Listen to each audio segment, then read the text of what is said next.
a second. Let's just do a worksheet for intuition. So here's a worksheet. I could look at this, and your students might look at this, and they might have absolutely no idea what this concept is, and they could do this first. We find this is a really useful and facilitating. Here we've got a little up arrow plus a little down arrow equals what? And often students get stuck at this. It's like, well, it equals nothing. That's the answer we're looking for. It equals 0. And the point we want them to make, ideally, they might not do this to begin with, is 0 net force. So this weight force, which I'm now going to label, so let me label it. So this weight force, I'm going to label it as W for weight force. I want to notice, first of all, where its point of origin is. Okay, where its point of origin is. The point of origin for our weight force is always going to be in the centre of mass a little bit. Now, this is where it gets really interesting. We now want to put in the horizontal forces, so much more complex than we've done so far. Well, of course, it's the surface of the foot against the ground. So in this case, friction is the anti-slipping force. So if his foot was to slip, it would slip in that direction backwards. So the slipping force, anti-slipping force, sorry, of friction is actually going to operate in that direction, and it's going to be a big force because he's pushing hard against the ground. So if we now look at our example, we have got that friction is much greater than air resistance. And what does that mean? It means that we get acceleration.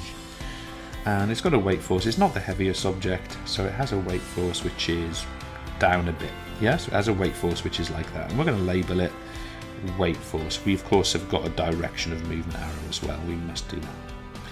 Now its action force is significantly bigger. So for action force, let me use, for argument's sake, let me use a dark blue. So now we've got an action force, and we're going to assume that this action force is a direct force acting through the centre of mass.